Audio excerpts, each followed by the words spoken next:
So one of the reasons that why we decided to attend was that it is important to follow what is happening, especially in Europe, in the area of contextual behavioral science.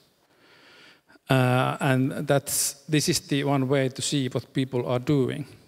And it looks like that a lot of things are happening here in Poland and also in Germany. So I was almost surprised that there are so many things and so many presentations here in the conference. So the name of our symposium is Promoting University Students' Wellbeing through University Services and Teaching, and we are going to have Pati's presentation or Katarina's presentation here later. So, and I'm going to show 3 studies also. So just to show where we come from, this is the location of the University of Jyväskylä. So the University of Jyväskylä started 1863, and it's the place where the teacher education in Finland started and was developed originally. The Jyväskylä University is one of the largest universities in Finland. We have 14,000 students. Out of them, it's about 1,000 that are international students. And we have 2,600 staff members. So this is the one of the pictures from the university. So this is the older campus area here in the hill, and actually the university, the lake, and the University of the Department of Psychology is located in this building just by the lake. During the winter time, you can walk over the ice. Basically, they make a skating rink here during the winter time. So this is part of our research group. Here's Päivi, Simone, Pati, Katarina, Francesca, and Anna. So Anna was not able to attend because she's at the moment in Barcelona doing a research project there. Hello, everyone.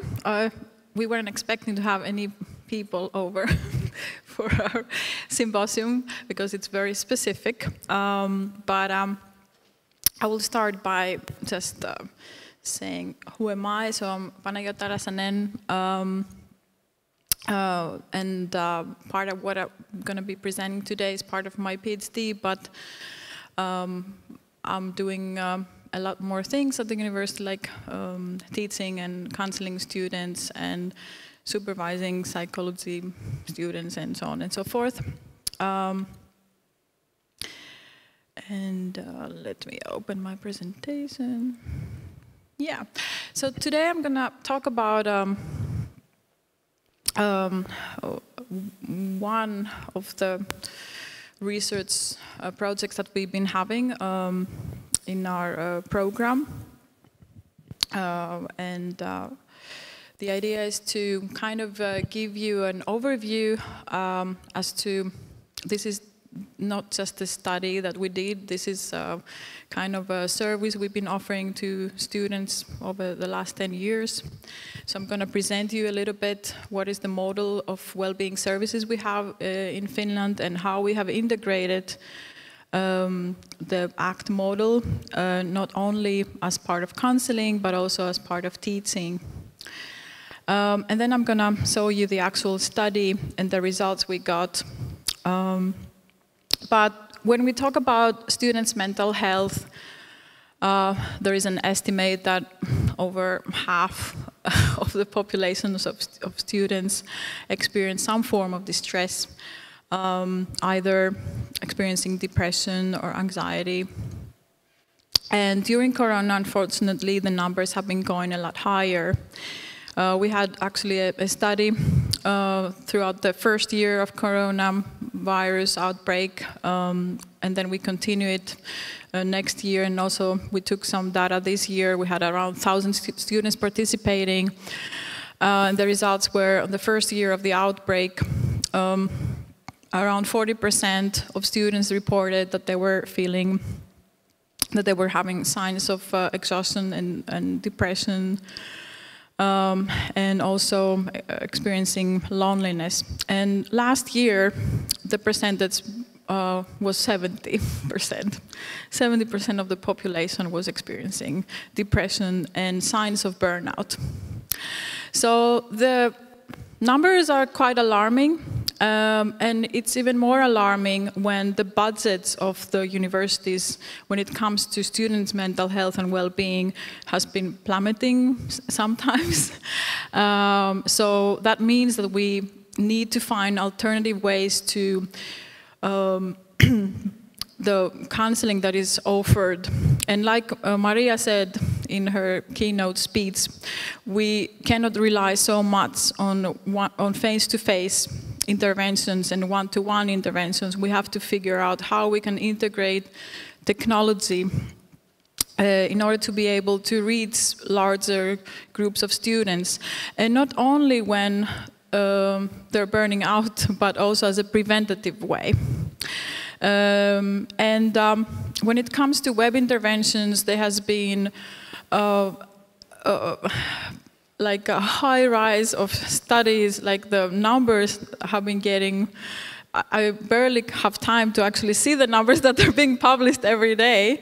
But when it comes to those involving university students, there are very promising results showing that even self-help interventions without any form of support can actually be rather effective in reducing the very common symptoms of depression, anxiety, and stress in students.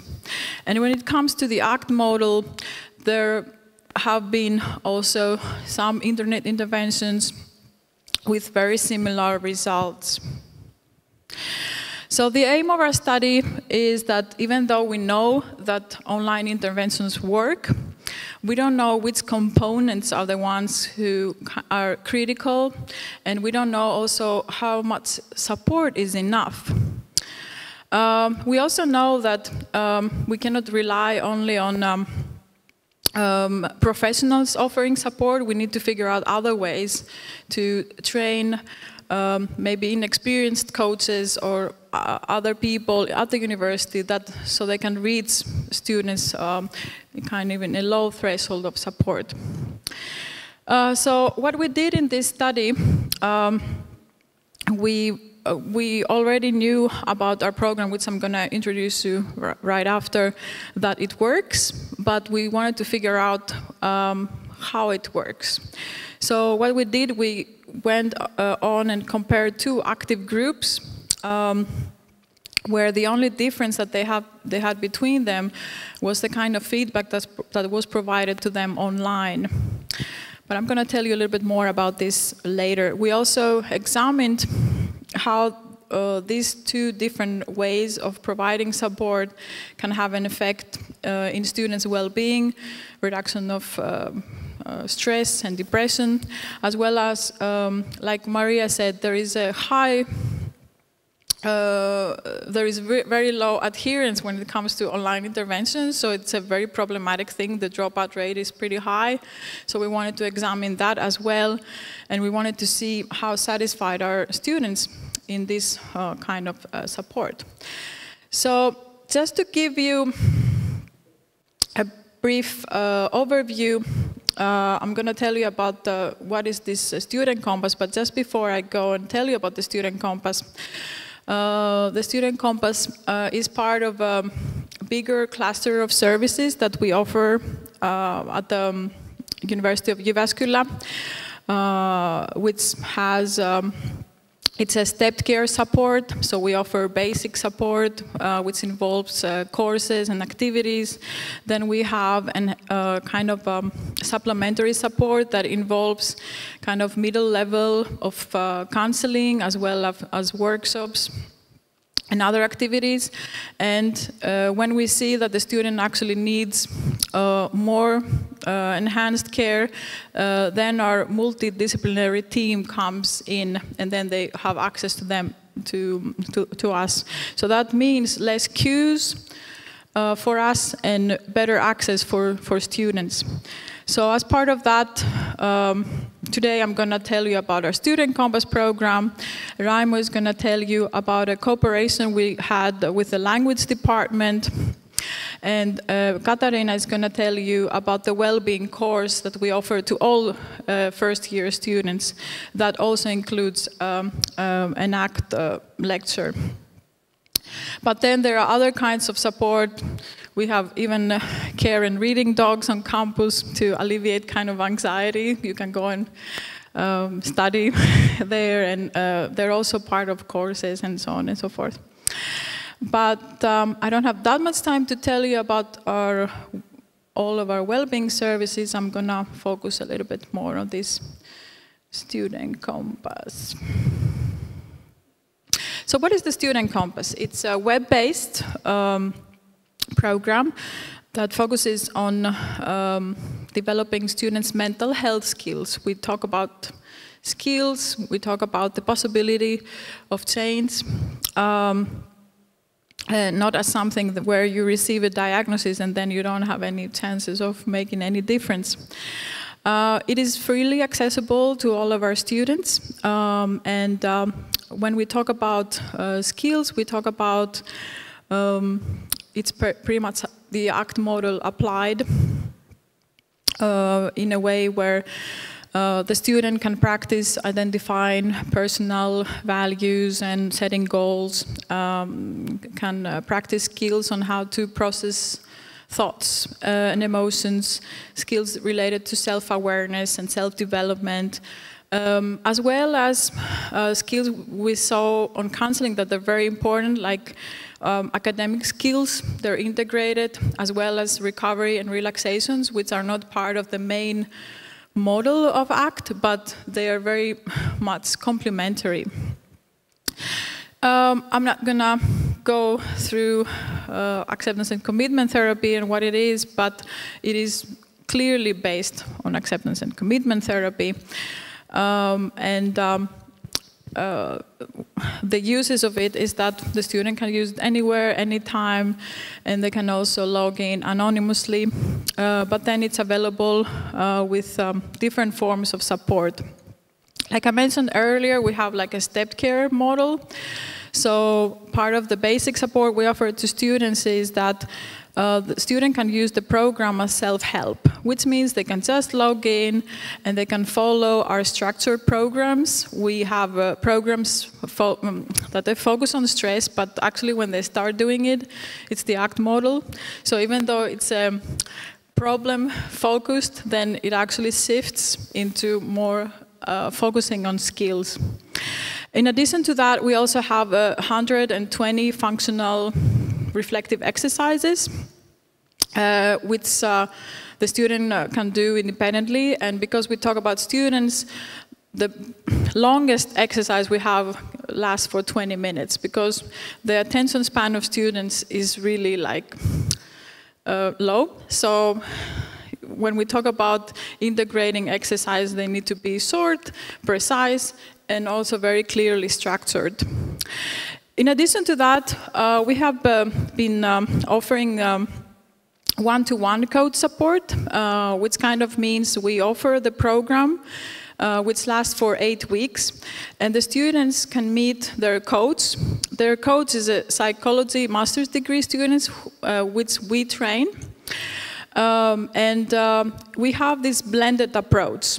Blended approach means that we have face-to-face meetings and then we have online sessions 2-in-1, so we get the best of both worlds. During Corona, these meetings were through a video conference, and it worked just as well, no issues. In addition to that, they get written feedback from the coach in the program, which is exactly what we focused on in this study. And then we also have measurements at the beginning and at the end of the intervention. I'm going to show you what kind of measurements we have. Based on those, and also the sessions, the coach then does kind of a progress report at the end and gives it to the student and gives also a recommendation as to what they can do later on. So the capacity we have is around, we can take around 100 students and we can offer around 600 counseling sessions per year by using this coaching system. In addition to the one-to-one sessions, we also offer group support. We offer workshops where we have integrated embodied kind of methods. We also had the dogs coming in as part of breaking the ice. It was focused more on social anxiety. We also had workshops for international students or workshops where students, Finnish students and international students can meet up. I'm not going to talk that much about that, but it gives us the capacity to give around 400 to 700 sessions per year. And may I say again, these are coaches, psychology students who are offering the support. So, in addition, I'm using it as a psychologist, as a study psychologist. In the sessions that I do, I use FACT model in the enhanced counseling. So basically I have 1 to 3 sessions and the program as a way to for them to do exercises or something that we do together. And it has been invaluable in my work. I cannot think of doing without it anymore. Before I was like, interventions and online things, no, that's not my thing. But research has changed my mind when it comes to the usability and the effectiveness of these online programs.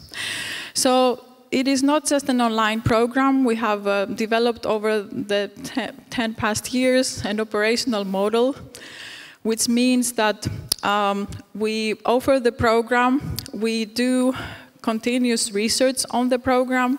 What we get from our research results, we then try to shape and change the program so it will fit better to the needs of the students.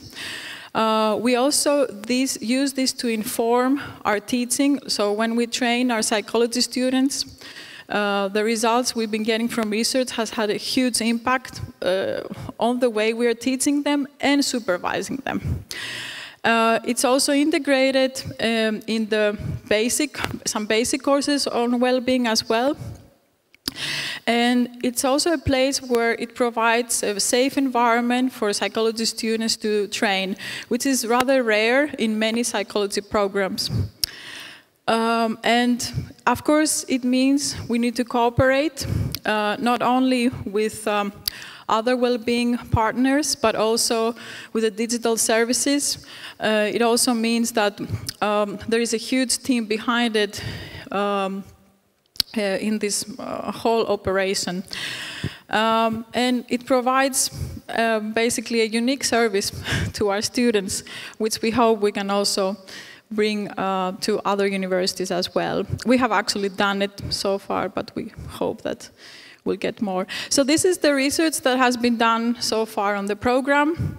We've been having 4 RCT studies, many pilots, and also a new cooperation with Tampere University coming up. So we've been having around 662 participants in our studies. And our previous research shows that in all of these studies that this 7 to 8 week intervention increases mental well-being skills in students, also satisfaction with life, psychological flexibility, mindfulness skills, and also reduces stress, anxiety, and depression. So in addition to our research, we offered the program to every student who wants to have it. So that's why we've been having like around 1,100 students participating, and also we've been training 300 psychology students to work as coaches.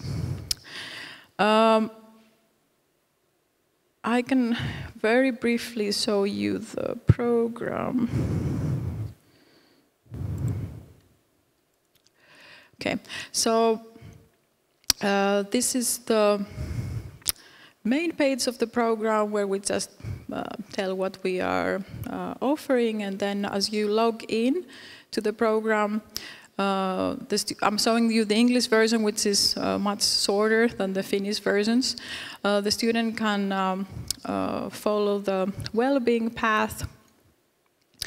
And then if the internet works, it takes you to the other page. But yeah.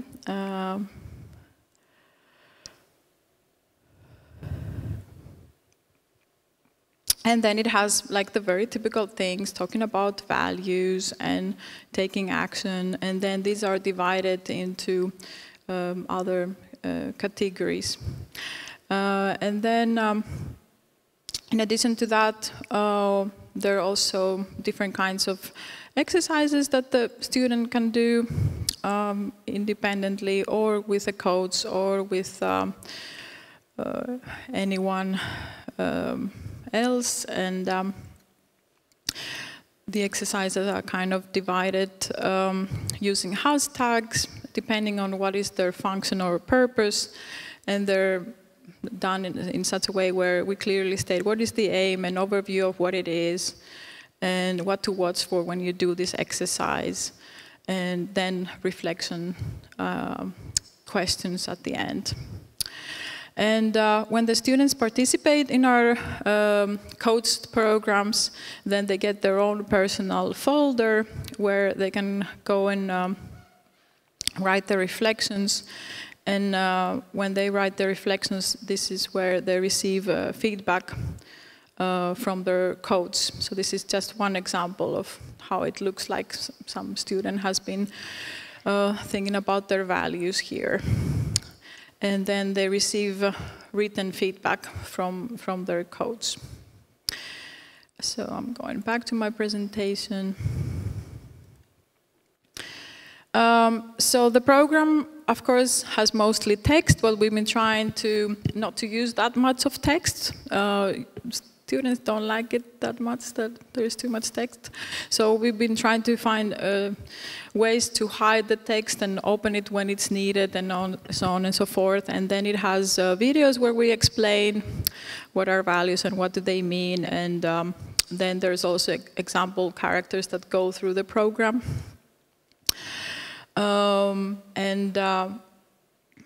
Then I'm going to tell you about the study. So in the study, this is like the whole overview of the study. So we have the measurements in the beginning. Then the coach has a semi-structured interview that is based on the FACT model. Then the coaches get supervised by us. They receive feedback on how they can proceed. Then the student goes online and does the first session, which is about values. Then after they do the main exercise, they receive written feedback on the platform. And then it proceeds so that there is a second face-to-face session where the coach is giving them like a functional analytic case diagram of their problem, how it is and how they understand it. It's an intervention also by itself. And then they make they set up the goals together as to how they're going to proceed in the following weeks. Where do they need to focus more? Where do they need to focus less? And where, into which kind of topic does the student feel that they want to focus more now? Because the intervention is very short. And then the student goes online and starts to do the exercises, and then again receives written feedback, which is asynchronous. And then we have at the end the final session. The final session is also evaluation, and there we also administer the questionnaires in the same session, because there is a high dropout rate when you don't administer the questionnaires right in the same session. And then we have the evaluation. So these are our coaches. They're pretty young. They're master level psychology students. In our study, we had 51 master level psychology students, mostly female. Their role was to provide like kind of low threshold of counseling, to be open, to help the student clarify what are their issues in addition to the themes that they were doing in the program. The coaches receive, they are part of this technology assistant psychological intervention course, and then they receive credits. And they offer support usually to 2 to 3 students per semester. And the coach training, it's so that it has a theoretical part where we give them like about maximum 7 hours of training on ACT and functional analytic clinical case formulation, 7 to 8 hours. And then they have the practical part where we show them how to integrate this in the online work and how it can practically work. And then they have a lot of like a self-study, and they also have peer-to-peer support, like they meet together and they help each other. And then the blended intervention that I'm presenting here, like I said earlier, it has 3 face-to-face meetings, and then 3 sessions online with asynchronous online feedback. In this study, we had 123 participants, and we divided them into 2 groups. Both of the groups received the program and 3 sessions. And the only difference between these 2 groups was that the first group got personalized feedback. So that means that the coach needed to write, go through whatever the student said and write it start from the beginning without any, well, we gave them guidance on how to do it, but it didn't have much structure there. And the other one, the group number 2, we gave them semi-structured feedback, which basically we said to them, this is what you need to answer, fill in the blanks so you can minimally personalize it. So it was almost automated response. And what were the results? Can you guess? Was the personalized feedback better or the automated? I thought it was the personalized, but it wasn't. So what happened? What happened was we gave them clear instructions. Use maximum of 30 minutes to give feedback in the first group, the personalized. And in the other group, we said to them, use maximum 15 minutes. No more than 15 minutes to give feedback because you have it ready. So they did it. They used the first group with the personalized feedback. They used around 31 minutes to reply on average, while the semi-structured used around 17 minutes, so almost half time they used to provide feedback. And like you can see, there wasn't much of a difference otherwise. There were 3 messages. This was personalized, this was automated. This tended to be much shorter than the personalized feedback. But we saw that statistically it didn't make any difference if you had long replies. Actually, students cannot focus if you get too much feedback. You need to, it needs to be very precise. This is where they got their reply I showed you earlier on the platform. And they had like a structured time when they were going to reply. Like the students replied on Sunday and the coaches replied on Monday, so the next day. And this is an example of the semi-automated feedback. I'm not going to go through, but basically here you can see an example that they have it ready, and we just tell them, please fill in this part that talks about values and make it personal. Or then we tell them if there is any specific goal that you want to focus on, that you saw that was problematic in the student, mention it in this section, for instance. And the results were the following. We had a very good retention rate, which is very unusual. But actually, it's a good outcome of blended interventions, that the dropout rates are much lower than self-help online interventions. So basically, in the personalized group, we had 83.6% retention rate, and in the semi-structured group, the automated group, we had 87.1%. It has a tendency to be a little bit better, the semi-structured. And the results were, we compare the two groups. So this is the well-being measurement. It measures psychological, emotional, and social well-being. What we saw was that in both groups, well-being was higher. There was a tendency for the semi-structured group to go a little bit, to be a little bit better. Actually, there was a statistical significance between the two, with a preference, with the semi-structured group being better in this, in well-being. When it comes to perceived stress, we had a reduction in both groups.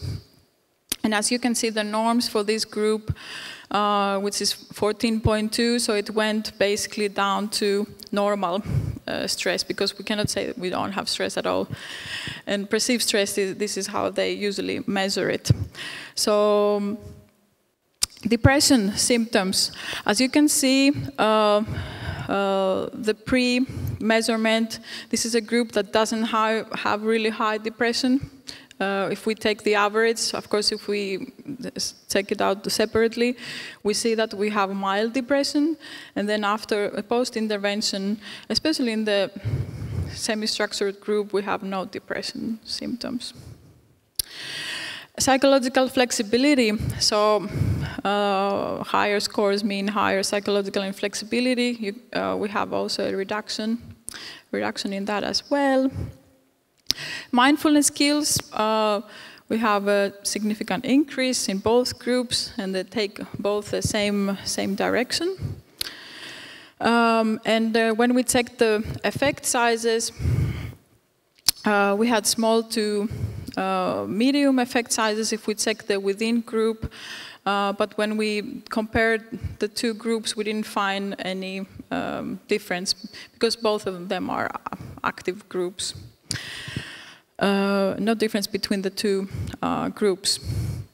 Then we asked the students, so what did you think about the written feedback that you got? Most of them, the average replied that for them it was helpful to receive this form of feedback, and there was no statistical difference between the groups, which kind of means that also the semi-structured group was just as good as the personalized. We also asked them what did they think, like we wanted to see a little bit more specifically where did they lie more on. So as you can see here, when we compare the two groups, here we see a little bit of a difference between the two groups, favoring more the personalized, because it goes more on the extremely useful. So we asked them also, what did you think about the contact you had with the coach? Was that enough for you? Did you need more sessions?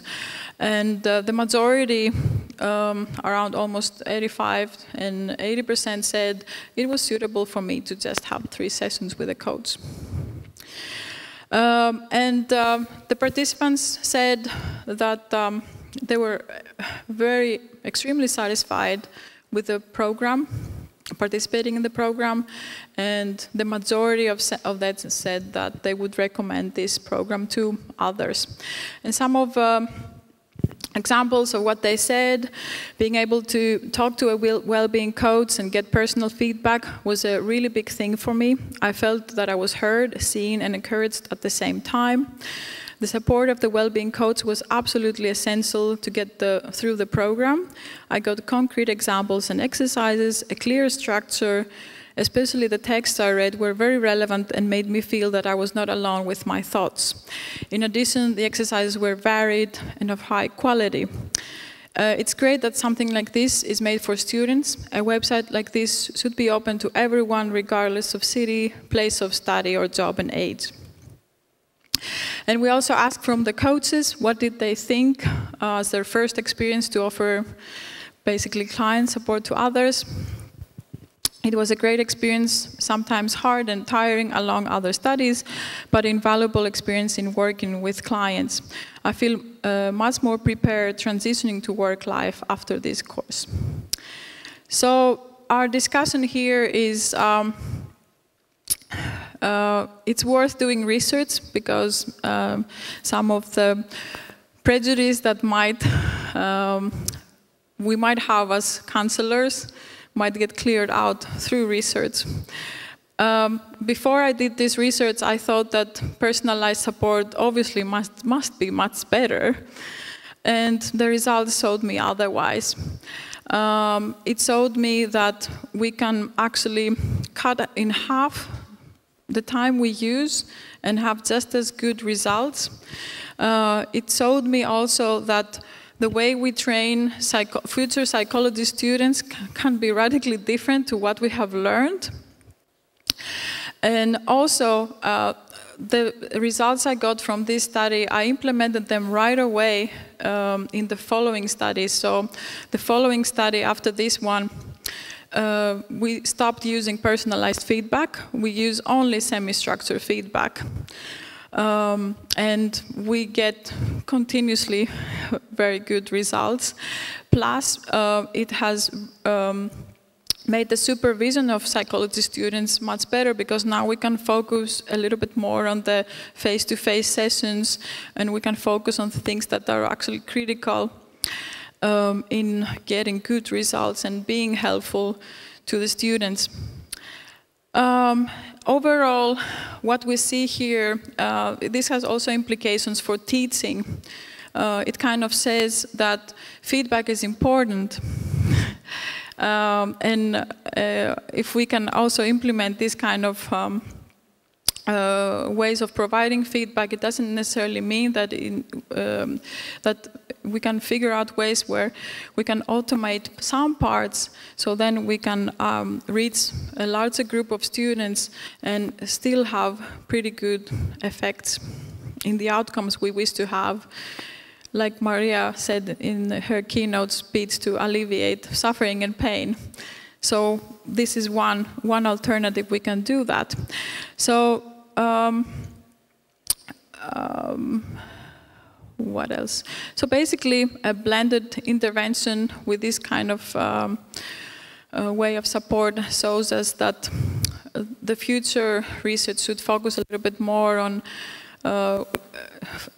what kind of components in these interventions actually do matter and which do not matter, and spend less time on what our prejudice says and more time on the things that we know research says that works. Thank you very much. And now I'm going to give, we thought that we can take questions at the end of the symposium, if that's fine with you. And I'm going to give now the podium to Raimo, so he can tell us about actually 3 studies.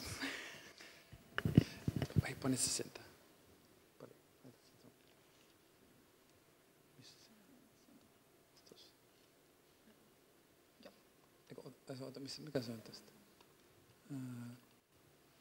Eikö tossa?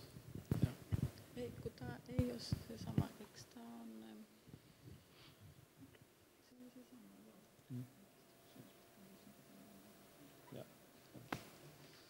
So I will continue and talk about public speaking anxiety and acceptance and commitment therapy. So in fact, this is the PhD thesis that was done by Anna Gallego. So here we have, as I noticed here, so we have had cooperation with Markku Pentonen from our university, and then Matthew Willott and Louis McHugh. And if you are interested in, you can find the dissertation from this address from the web pages. So here you can see actually the campus areas. The psychology is situated in this white building by the lake. So just briefly the background. So public speaking anxiety is one of the most common fears, and it can reduce chance to continued education, and can have quite many other consequences. And if public speaking anxiety is untreated, so it can be chronic. So I was just briefly show the studies. Actually, there are 3 studies that I will show in 20 minutes, very shortly, just the results, the main idea of the studies. So we had collaboration, as Patti said, with the Language Center and the Department of Education. And we recruited our participants from the courses that aimed at enhancing students' communication skills. So they all experienced some communication skills. So in total we had 106 undergraduate students, and some of them were excluded because they were using medication or had some psychological intervention at the same time. So they were around 25 years old, and about half of them were females and males. So just briefly the design, this is a laboratory study. Just the design. So at the beginning, in the laboratory, they filled in pre-measurements, self-reports. After that, at the same time, we started to measure physiological measures. They were asked to give a presentation. So that was a behavioral task. Then we randomized these students to 3 groups. One of them was trained in hierarchical self-intervention based on RFT, and the other one was based on distinction self-intervention, and then we had a control group with no training. And then they had to make a second presentation. So that was a second behavioral task, and then we again had the post-measurements. And I will first show some of the results from the pre-measurement that we had. So this was the example of the experiment that they were situated in a chair. We took the physiological measures, and then we had an audience that was on the screen. And then the presentation was, the instruction in the presentation was that they needed to tell about their strengths and weaknesses. So it was quite challenging because these students had difficulties to make the presentations. So what was observed? So in study 1, we aimed to understand the relevance of different types of measures related to public speaking anxiety. So we had self-reports, observer reports, behavioral measures, physiological reactivity measures, and then we were looking how they are related to each other. So because the person was actually video recorded, there's a camera in front of the person. So we were able to look at how they were performing and make observer report of that. So just briefly, the main results. The self-reported public speaking anxiety was related or correlated with the behavioral measure. It was not at all related to physiological reactivity. It was related with psychological flexibility. It was related with our associate with the self-performance evaluation, and it was also related with evaluation done by others, how they performed. So the conclusion that we made is that, in fact, self-report measures seems to be quite a good measurement because they are related, they are predicting, in fact, how they are doing in other situations behaviorally. They are predicting psychological flexibility or related psychological flexibility skills. They are predicting the performance and performance evaluation done by the person himself or herself or done by others. So we were actually surprised that the self-report methods seem to be really good. In the other study, the aim was to investigate the role of psychological flexibility in relation to public speaking anxiety. So the problem in the psychological team, when we have been looking at the process measures and psychological flexibility skills, is that we have been using the global measure of psychological flexibility. The critical question is, what is psychological flexibility? What should be trained if we increase psychological flexibility skills? That is clinically really important question. So we were interested in the different parts of psychological flexibility related to self-reported public speaking anxiety and the behavioral measure. And I will show just the conclusions of this experiment. So, self-reported public speaking anxiety was related to openness experiences, but not to valued action, not to behavioral awareness. So we were using CompAct that included these 3 subscales. So now we are dependent on the conclusions on the subscales that we used. But interestingly, self-reported measures were related to how open you are to your own experiences. So it's like something that automatically people might not do when they have public speaking anxiety. So it points out that this is something that we need to pay attention to if we want to clinically decrease public speaking anxiety, self-reported public speaking anxiety. Interestingly, we have different processes that are related to our behavioral measure. So the behavioral measure was how long time they were talking, in fact, because we were able to measure that in the laboratory. So in the behavioral measure, that was the distress tolerance measurement, was not associated with openness experiences. So we have different measures, process measures that are related to our behavioral measure and subject reporting.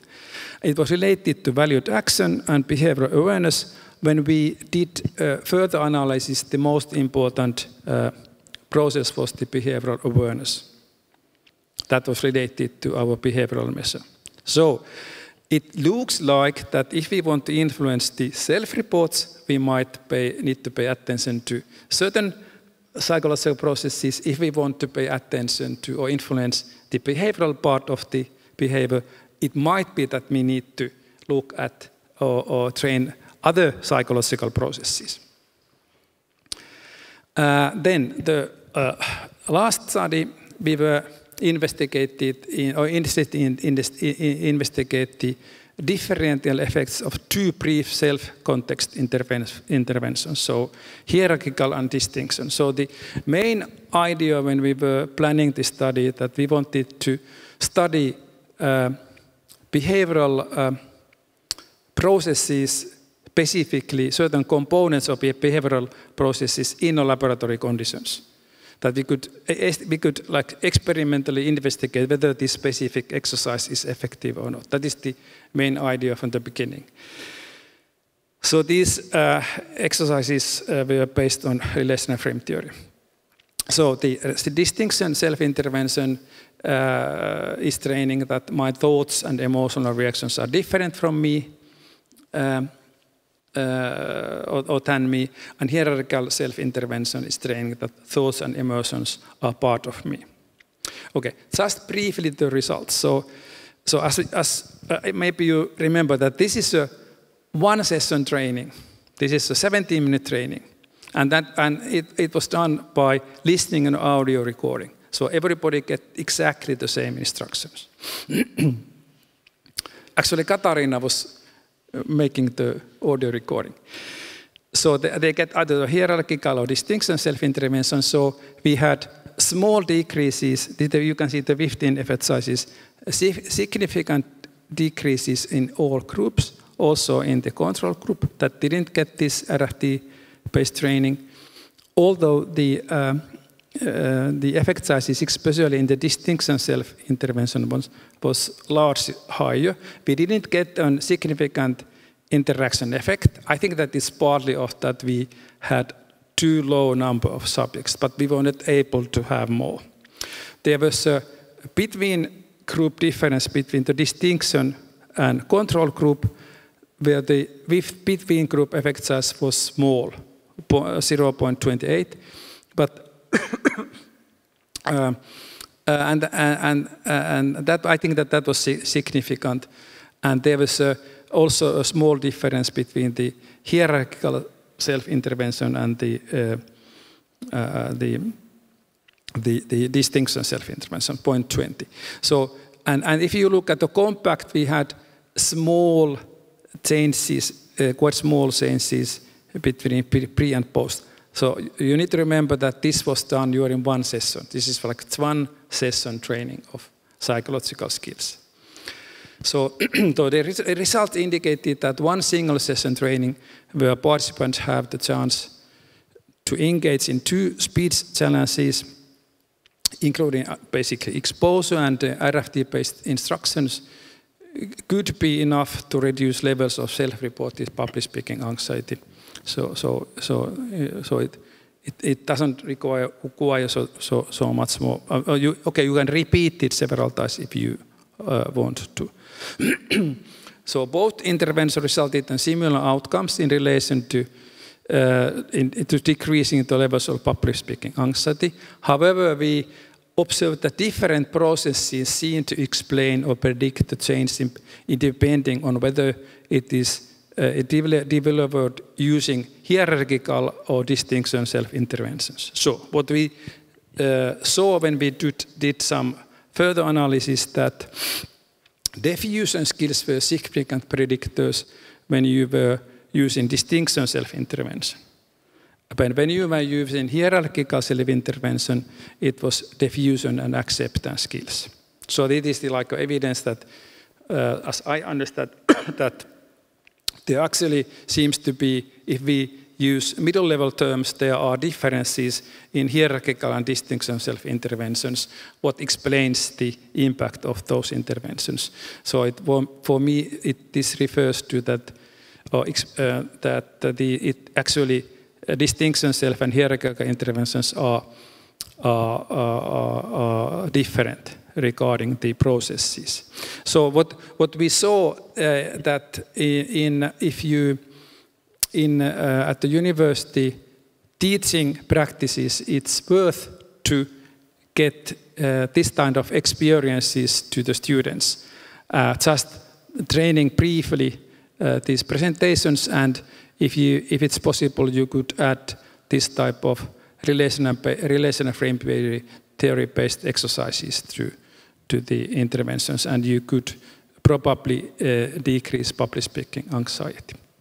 Thank you, and I now, Katarina, will continue and show another example how you can train psychological flexibility skills. Thank you.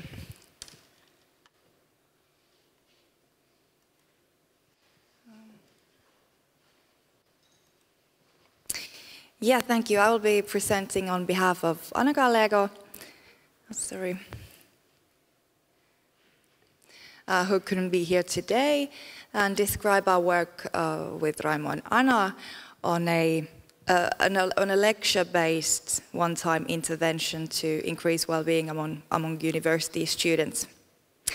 The course that this is included on is one of the basic support services that Student Life offers at the University of Jyväskylä. We got to be a part of it and do some research while we're at it.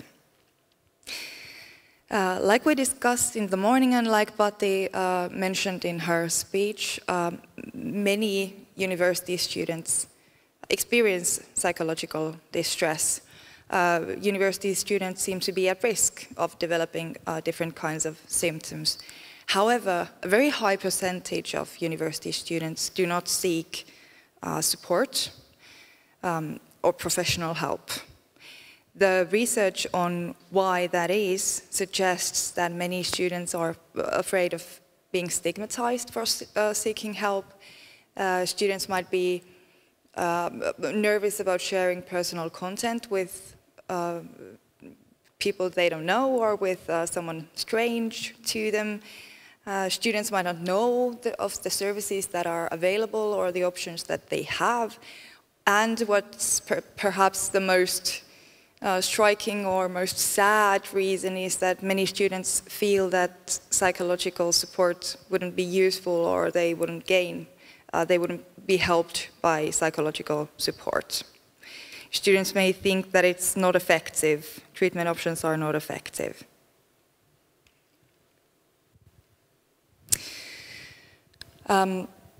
Psychological flexibility and a skill-based approach, training-based approach, might be one way to tackle these issues or some of these issues. If we can find ways to integrate teaching basic psychological flexibility skills into normal teaching practices, into everyday teaching practices, students do not need to seek out treatment or support. We can kind of bring it to them as part of their normal education. We know that psychological flexibility is beneficial in reducing symptomatology and increasing well-being, so it might be very well suited for this approach. And we know that it can also be very beneficial in the working life in reducing sickness leaves and increasing well-being of workers. When we got the chance, I think it was 2017, the first time we did the lecture as part of this course, and we got a chance to design a 90-minute intervention. We wanted to also collect some data and see what we can learn. We wanted to see if we can find out a little more on what specific flexibility skills would be important for the well-being of university students and what should be targeted in these interventions. We wanted to see if we can find which processes are have stronger connections or stronger associations to well-being. And of course, we were super curious to find out if we could affect these psychological processes, if we can observe changes during the 90-minute session that we had with the students. The actual or the course as a whole includes 7 lectures on different themes important for academic skills and academic well-being, I would say. Different experts or different teachers do the different contents, and the last lecture we've been doing has been the topic or the name of the lecture has been evolving, but at the moment I think it's still what if I face challenges of well-being. We collected data as part of this 90-minute lecture so that the moment the students came in the auditoriums and the classrooms, we introduced the research and asked for their consent, and all the students who did give consent were then asked to fill out a few questionnaires. The amount of questionnaires, of course, was very limited, what we could use or what we could incorporate in this design, but we measured well-being and psychological flexibility with some background information. Altogether, in the year 2019, I think this is, we had 474 first-year students take this course and attended this 7th lecture. This course is actually mandatory for some major departments, some departments, and optional for some. 474 students took the lecture, and 446 gave permission or gave consent for the research. So our students are quite pro-research, which is really nice. Not all filled out the post questionnaires though. And finally we got 350 responses from baseline to the end of the lecture. So the 90 minutes interval that we had. At the baseline or prior to going into the lecture itself or the intervention itself, the data suggested that among the university students, psychological flexibility was strongly correlated with not only psychological flexibility total score as measured on the compact, but also it was high on the subscale of openness to experience, and it was high on the subscale of valued action especially, but also behavioral awareness. The correlation between valued actions and well-being is of course intuitive, but it was surprisingly high. So we know that we should target perhaps valued actions or openness to experience to increase well-being among university students. How we approached this task was building a lecture that we've been developing every year based on the feedback and based on what we've seen in the data to kind of make sure that we really use the time wisely that we have with the students and we make it count. But the basic structure has been pretty much the same from the start. We begin with some general information on the common difficulties or common challenges the university students face. We tell them about how often university students experience distress and how often they don't seek support, and that we feel that it might be wise if we can discuss these themes as part of teaching practices, and how important it is for academic well-being and academic skills. Then we teach a basic model of functional analysis, a so-called chain analysis, that is a simple way of taking a look at your own actions and behaviors. We go through some diffusion content, and we conclude with values-based content and exercises. I'm going to go through the basic pieces of the lecture or the intervention to kind of give you an idea of what we've been doing. These are some samples, the slides are some samples of what we've been going through as part of the actual lectures. I don't think I mentioned, but the lectures themselves have been, the groups that have been attending have varied in size, so that the smaller groups have had maybe 10 to 20 students, but the larger groups have had up to 80 to 100 students attending at the same time. It seems that no matter how big the group is, it's still been working quite nicely.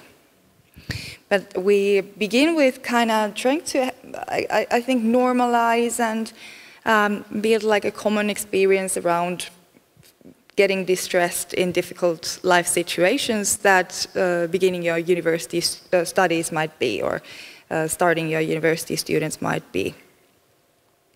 And quite quickly we asked the students to reflect on what kinds of struggles or difficulties they are facing in their everyday life, not only on the level of their current life situation and the events in their lives, but also we asked them to think about what kinds of thoughts they feel troublesome or difficult, or what sorts of feelings are difficult for them. Do some kinds of feelings cause trouble in their lives? Do they have harmful habits or manners? And are there some restrictions in their life at the moment that are affecting their well-being, for example? And we give the students a little bit of time to write something down during the lecture. And then we go on to introduce the basic concept of psychological flexibility and the idea that we can increase skills and we can learn new skills that help us maintain well-being, even when we can't always directly influence the life circumstances we are in or the events that unfold in our day-to-day life. We take the students through some diffusion content and give them a bit of some psychoeducation content on how it may be important to notice your thoughts and make sure that your automatic thoughts don't affect your actions too heavily, and that you may remember that your thoughts might be untrue. And again, we ask the students to write down some of their difficult thoughts and perhaps judgmental or self-critical thoughts that may bother them in some way, and to just kind of feel how it's different thinking about the thoughts in different environments and in different contexts than those that the thoughts typically occur in. We also ask them during this intervention to take these thoughts with them on a piece of paper and just to kind of see how those thoughts make them feel during the day in different places and in different situations. One of the, I feel like, based on my experiences, one of the important sub-tasks or tasks during this intervention has been the functional analysis of behaviors. Although I think we've just now kind of figured out how we should teach this to the students, it's been kind of difficult with the large groups especially. You need to be really clear on how to build this analysis in order to go through it in a short time. We've used examples that we hope the students might find relatable, and we've really tried to ensure that they choose a behavior they feel like they would like to change in their life that is somehow, in the long run, not very adaptive, I guess you could say. One of the examples we've been using in these lectures has been public speaking anxiety and refusing to do presentations or dropping out of courses that include public speaking, giving a presentation.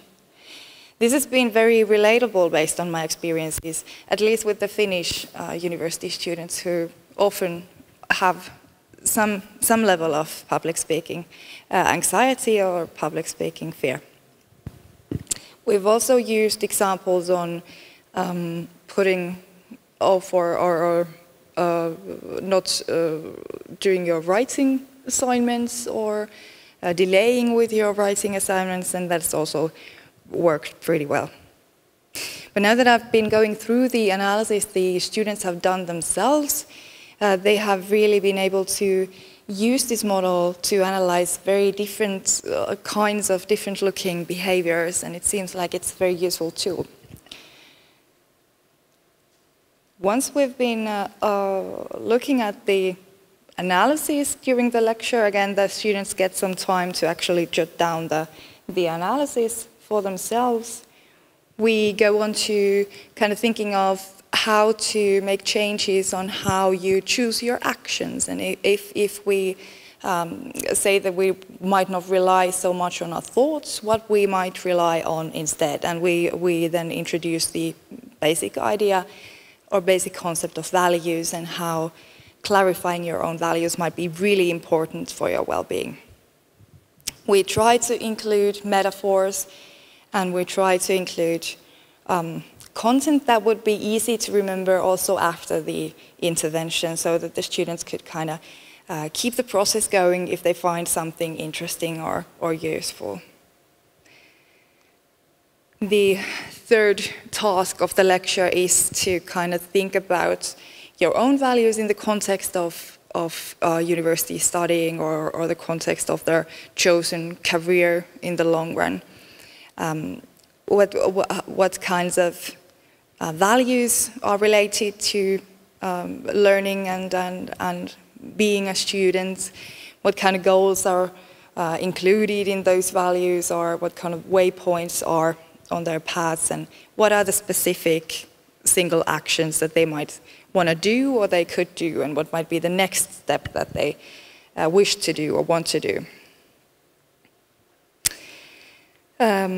We discuss how values and difficult feelings kind of come together, and they maybe appear, and that acting according to your values might not always be easy, and it's not meant to be, I guess, always easy, as our minds are constantly making things difficult. And then we kind of try to bring everything together in a way that would make it possible to get an experiential kind of sense of what this means by presenting or giving an exercise that has been precisely tailored to our university students, mainly by Raimo. We present a story or a metaphor on the sky and the changing weather and the me and the changing thoughts and feelings, using both hierarchical and distinction frames to distinguish between the I and the content, and the sky and the weather or the content. Yeah. So what we've seen happen during these, after this lecture, is a significant change in well-being, though it's really, really small, the effect size, but also in the total score of psychological flexibility, suggesting there's some things happening in the level of psychological flexibility, and on the openness to experiences subscale. The effect sizes are small, but this is after 60 minutes, about a 60 minutes lecture. If you take like 15 minutes for the measurements before the lecture and after the lecture.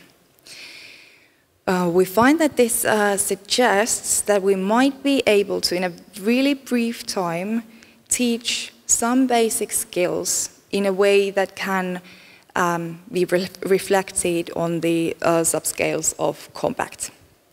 Now, what we'd like to do next is to try and see if we can figure out if there is a certain group of students or some students that benefit during this lecture, and why that might be. If there are many people who benefit a little bit, like we discussed in the morning, or if there are some students that are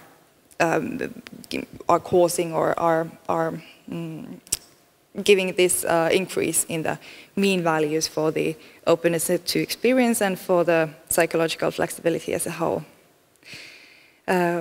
We find these encouraging, but we're going to need some more analysis to understand what's going on in here. We didn't have the opportunity to do follow-up measures, which is such a shame. We might expect that we could see a more clear impact of the lecture or a more clear effect after a bit of a delay, more than just the 60-minute gap. And we didn't have a control group for this, as we were giving the intervention as part of normal teaching practices, which makes it impossible to distinguish between possible errors in measurements and so on. But what we can see from the baseline data alone, or from the baseline data, is that values-based actions and also openness to experience are strongly associated with students' well-being, and these are skills that might be important to target as a part of teaching practices and feedback practices, and that could be perhaps influenced in a pretty brief intervention offered as a lecture-based or in a lecture format. We do need more research on how these interventions should be built. We should collect more data based on the new versions of this lecture or the new iterations, new developed versions of this. And we need to gather more detailed information on how psychological flexibility skills could be trained as part of university studies, and especially as part of normal teaching practices in a way that doesn't require the students to seek for help and which ensures that there's no fear of stigmatization or even the need to share any personal content to people you don't know. And it might be a way to kind of give hope and encourage regarding the fear or the negative attitude towards the effectiveness of psychological support or help that the university students might have. Thank you. I think we have time. Yeah, we have time for questions and comments about Bati's presentation on the Youth Compass program and regarding Raimo's talk as well.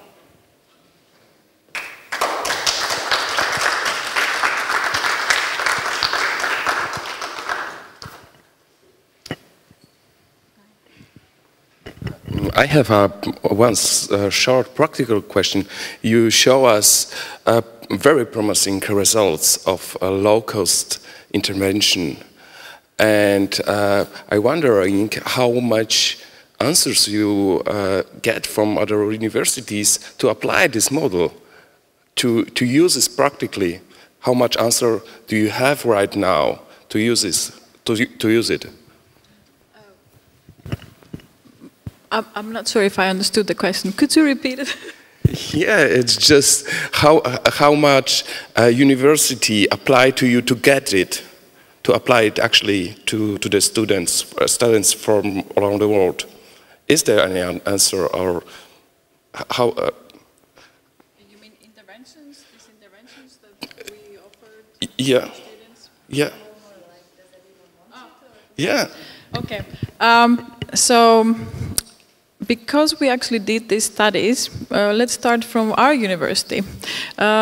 These were all experiments, but now they're part of the permanent services, well-being service of the university, which is quite a big thing, right? Most universities offer a very basic model of counseling, and it's not integrated in their teaching or supervision.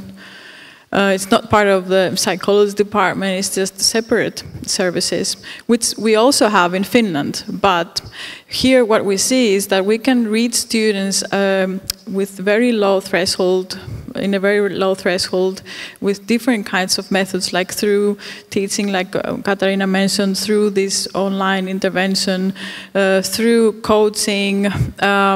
We also have in our university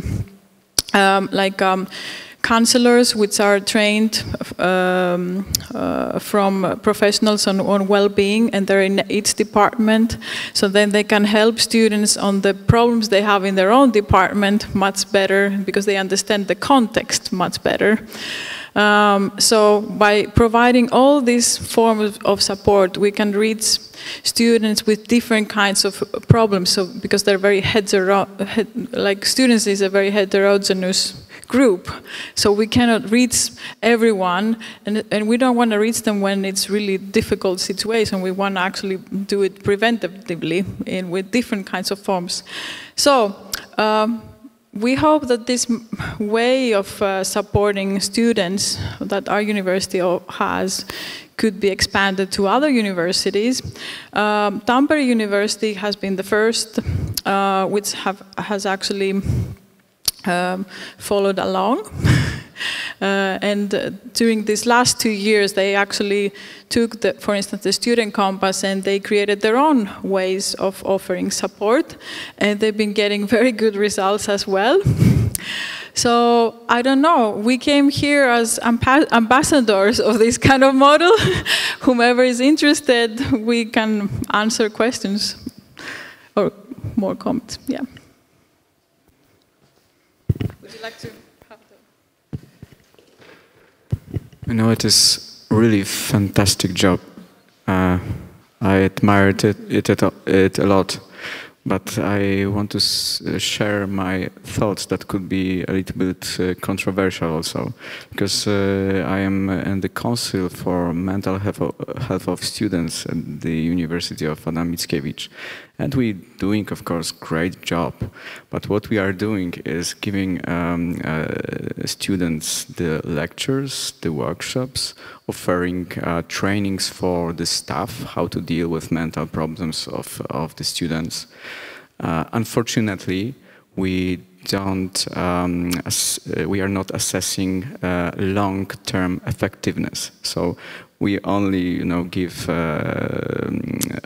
questions to attendees if the workshops was good, and that's all. So we don't know if it is really effective. So I think it's good for us because we think that we are do something, but if it is effective, we don't know.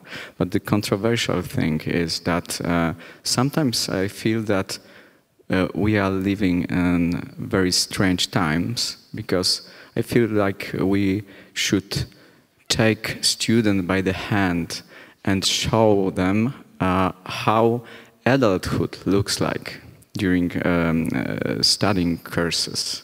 So it's strange, because studies, for me, being a student, is also about being adult. So should we learn them basic psychological skills in studying programs? I'm not so sure, but as you have shown, there are many people studying with symptoms of mental problems, of course. So this is kind of questions to you.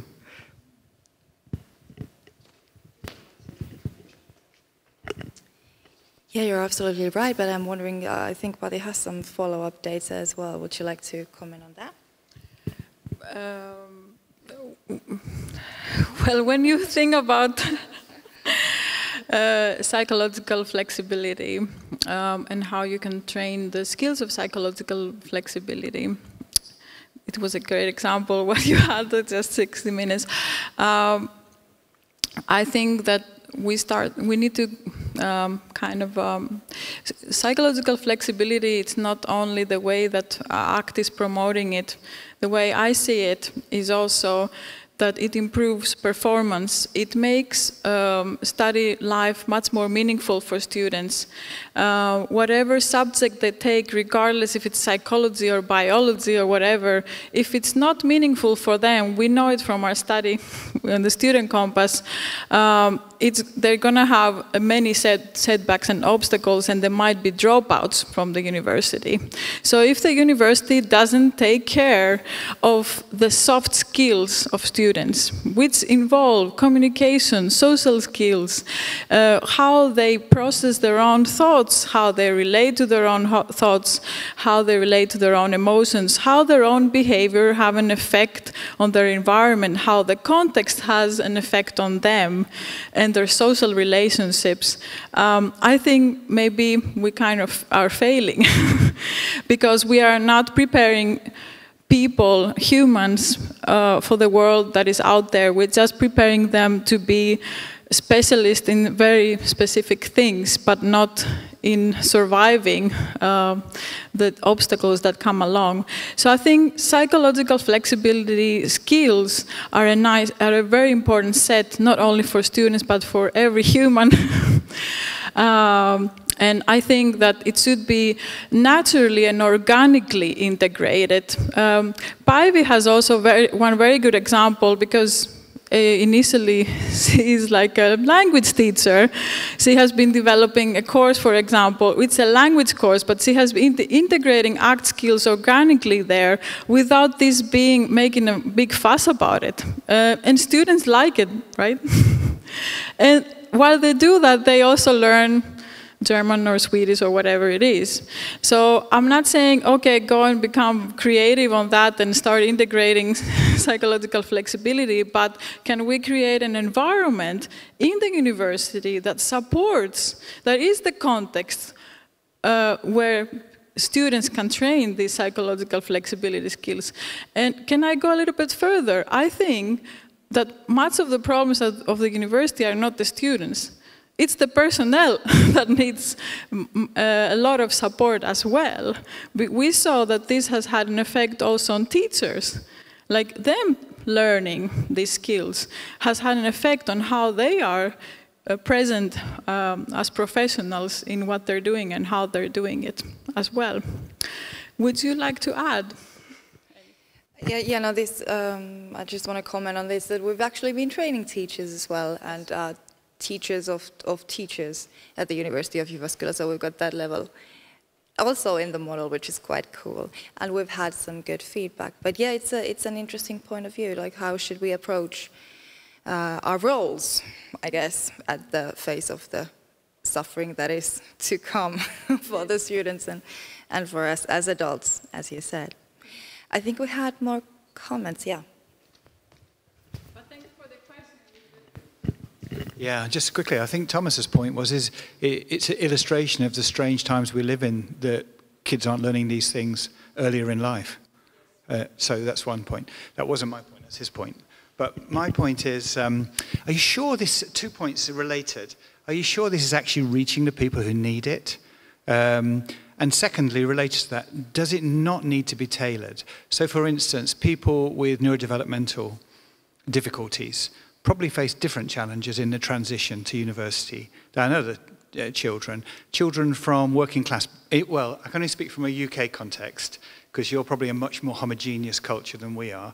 But say you come from a non-academic background, the culture shock is enormous. So are you sure you're reaching those people, or will they just avoid you?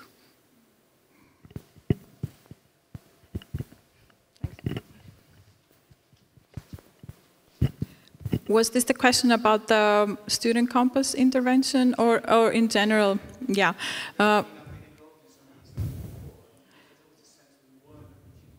Yes, exactly. You actually posed a very good question in a sense that, as you saw in our pre-measurement, at least in the student compass, the average is pretty low depression, and of course they have elevated stress, which is very common among students, and also we have measured anxiety, it's also low. So what we need to, but we also have had students that had elevated depression, and it actually had an effect in those. And in the previous study that we had, where we had a follow-up, we actually saw that the results remained after a year, also for the ones that actually had elevated in the pre-measurement depression and stress. But are we reaching the right population? We kind of aim to have this program like a preventative way to approach students rather than a therapeutic one. In the whole program, we never talk about therapy, we talk about coaching. And we also are very clear that this is not like a substitute for you receiving psychological support or therapy. So this is like, yes, yeah.